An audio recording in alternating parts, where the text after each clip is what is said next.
सभी लोगों को नमस्कार। अभी हमारी मौजूदगी जंतर मंतर में और यहाँ पर आंदोलन चल रहा है। अगर यहाँ पे बातचीत करी जाए तो किसान यूनियन के नेता लोग मौजूद हैं और पीछे अगर बातचीत करी जाए तो पीछे दिखाइएगा आंदोलन लगातार चल रहा है। और आंदोलन इस प्रकार से चल रहा है, कहीं ना कहीं कोई भी छात्र पीछे हटने के लिए तैयार नहीं है। जो चीज़ें हम आपको यहाँ पे दिखा रहे हैं और यहाँ की ग्राउंड रिपोर्टिंग जीरो लेवल पर वो सभी चीज़ें आपको दिखा रहे हैं, जो सच्चाई है वो आपको दिखा रहे हैं। बातचीत कर लेते हैं। कैसे हैं आप? नमस्ते जी नमस्ते। कहाँ से आए हैं?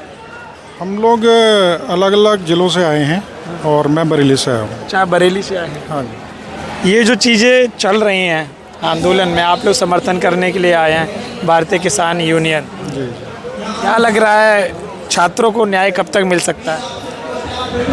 देखिए, न्याय तो देर से मिलेगा, इतनी जल्दी नहीं मिलेगा। हम लोग भी 13 महीने यहाँ पे अलग अलग बॉर्डर्स पे राजधानी को चारों तरफ से हमने घेर लिया था किसानों ने। तो 13 महीने के बाद जाके इस तानाशाह को याद आई, वो भी जब इलेक्शन आगे सामने आ गया तो इनको लगा कि हम इलेक्शन में जाएंगे तो हमें पब्लिक, किसान, मजदूर हमें हरा देंगे इलेक्शन में। फिर जाके इन्होंने 3 काले कानून वापस लिए थे। और ये जो प्रोटेस्ट चल रहा है पूरी दुनिया देख रही है। जिस तरीके से तशद्दुद हुआ परसों छोटे बच्चों पे, जिस तरीके लाठी चार्ज किया गया, लाठी चार्ज के अलावा और बेइज्जत किया गया बच्चों को, और कईयों के माता पिता भी साथ में आए थे, उनके साथ भी तशद्दुद हुआ। तो ये सब दुनिया देख रही है। कोई भी लोकतांत्रिक देश इस तरह की हरकत नहीं कर सकता।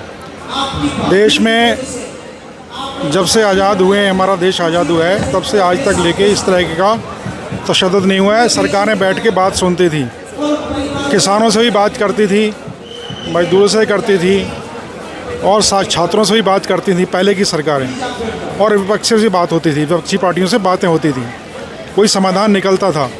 लेकिन इस तानाशाह सरकार में कल आपने देखा होगा, जैसे राहुल गांधी जो विपक्ष के बड़े नेता हैं, श्री अखिलेश यादव जी बड़े नेता हैं, उनको किस तरीके से उठा के फेंका गया बसों में और लाद के ले जाया गया। उनकी बात नहीं सुनी गई, कम से कम बैठालते बात सुनते। तो ये प्रोटेस्ट लंबा चलने की हमें उम्मीद है, लेकिन इसमें शांतमय तरीके से इसको चलाना होगा। शांतमय तरीके से? हाँ जी, जितना हम शांत रह के चलाएँगे उतना हम कामयाब होंगे। आप कहाँ से आए हैं? हम साथ हैं हरदोई से, डिस्ट्रिक्ट। क्या लग रहा है जो चीज़ें चल रही हैं? ये बच्चों पर देखो, बच्चों को समझाया जा सकता है, मारना गलत है, ये निंदनीय है। बच्चों की सुने, वार्ता करनी चाहिए थी। अब बच्चे हैं, बच्चों को डांट के प्यार से समझा के किया जा सकता है। मारना बहुत ही गलत है। और ये ना सोचे कि बच्चे अकेले हैं, बच्चों के साथ किसान भी हैं। क्यों नहीं, किसान है, पूरी निगाह बच्चों के माँ बाप भी हैं। बच्चा यहाँ थोड़ी ना कि अकेला है, पीछे घर वाला कोई देखेगा नहीं। दोबारा ऐसा काम नहीं होना चाहिए, गलत हुआ है, तो इसको सरकार को संज्ञान लेना चाहिए। आपकी ये चोट कैसे लगी? ये 20 तारीख को हम लोग जब जंतर मंतर से वहाँ गए थे संसद मार्च के लिए, तो चूँकि हम लोग इस प्रोटेस्टर को बड़े पीसफुली फॉलोअप कर रहे थे, तो जब हमने देखा कि वहाँ जाने के लिए जब बाधित हुए तो बच्चों का आक्रोश थोड़ा सा लगा कि पुलिस प्रशासन ने बिना जान पूछे पर तो बच्चों पर लाठियाँ चार्ज करना शुरू कर दिया।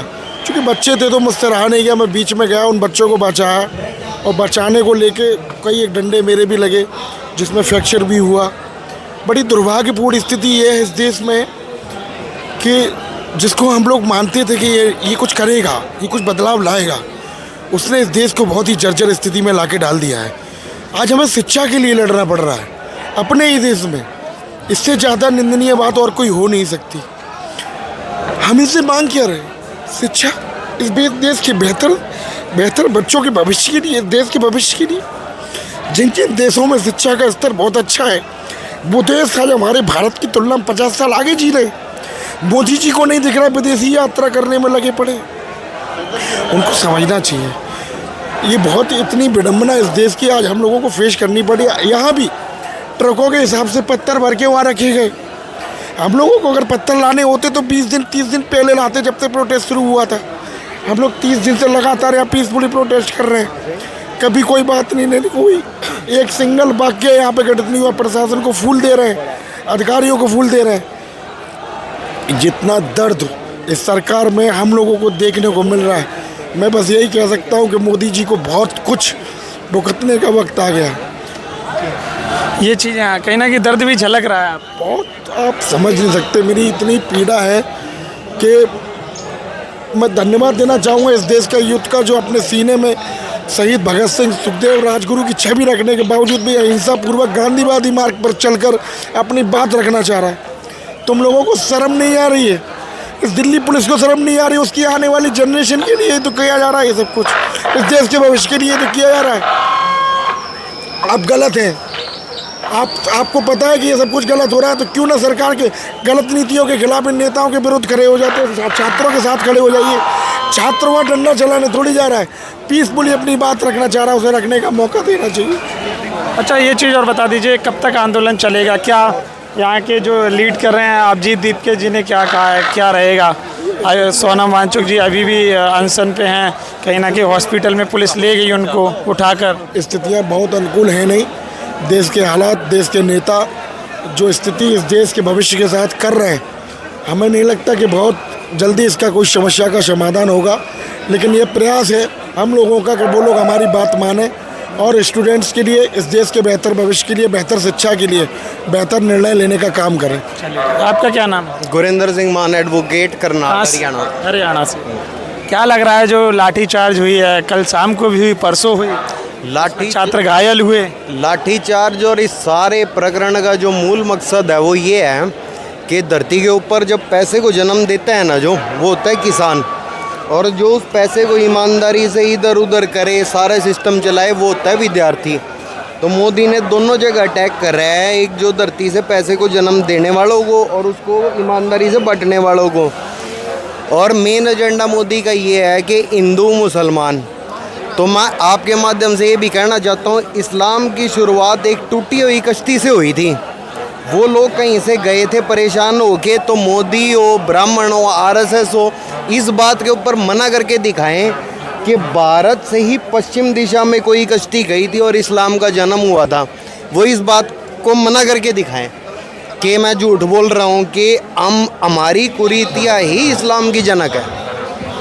क्या लग रहा है कब तक आंदोलन चलने की संभावना है? ये जब तक अभिजीत दीपके जी ने है, पूरे भारत में आंदोलन चलते रहेंगे, चाहे छोटे चलें चाहे बड़े चलें, जब तक मोदी है। जब तक मोदी है। जब तक आंदोलन चलते रहेंगे, रुकेंगे नहीं? नहीं, बिल्कुल ना। आत्महत्या ये वाला आंदोलन सारी दुनिया परेशान रहेगी। आप देख लो, 36 बिरादरी का भाईचारा टूट चुका है। जो पहले लोगों के चेहरे पे मुस्कान और भाईचारा होती थी, सब गायब हो चुका है। इसका मतलब ये हमारे देश में किसी शैतान का राज है। किसी शैतान का राज है।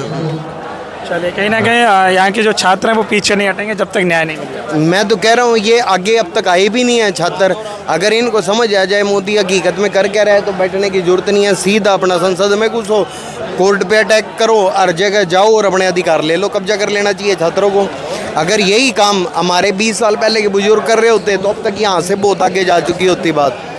चलिए, तो आपने देखा यहाँ पे अभी इतना बड़ा प्रोटेस्ट चल रहा है, लोग इतनी ज़्यादा संख्या में हैं, दिखाइएगा जूम करके, और इतनी ज़्यादा संख्या में हैं और लोग, छात्र हटने का नाम नहीं ले रहे हैं। कहीं ना कहीं ये बताया जा रहा है कि, तो देखिएगा आंदोलन इतना चल रहा है लगातार, छात्रों की भीड़ कम होने का नाम नहीं ले रही है। अब देखा यह जाएगा कि ये आंदोलन कब तक चलेगा और जो छात्राएं हैं इनको कब तक न्याय मिलने की संभावना है, क्योंकि वो अपने हक अधिकार के लिए लड़ रहे हैं। बोल रहे हैं कि सरकार 1 मिनट हमारी बात तो सुने, सरकार ये सरकार से विनती कर रहे हैं, तमाम चीज़ें हैं। अब देखा यह जाएगा कि क्या लग रहा है आपको, आंदोलन कब तक चलेगा और कब तक ये इनको न्याय मिलने की संभावना है। कमेंट करके ज़रूर बताइएगा। धन्यवाद।